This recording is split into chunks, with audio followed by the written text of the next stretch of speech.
Hello, in front of me I have Samsung Galaxy A3 Core, and I'm gonna show you how to update the applications on this device.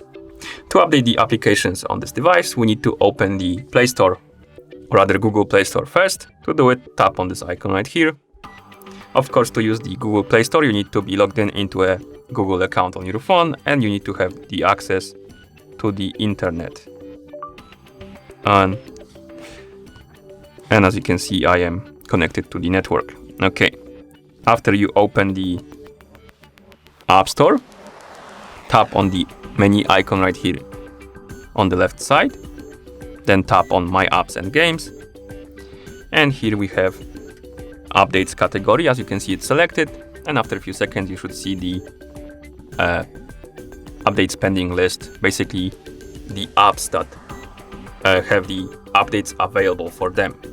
And we can find the app we want to update right here on this list and tap on the update button next to it to update it. Now let's wait until it's downloading and installing.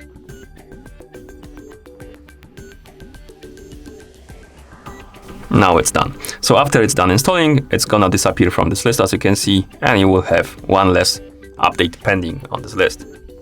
You can also tap on Update All button to queue all of the apps on this list for update, but it's gonna take some time, so I won't do that. And that's how you update the applications on this device. Thank you for watching. If you found this video helpful, please consider subscribing to our channel and leaving the like on the video.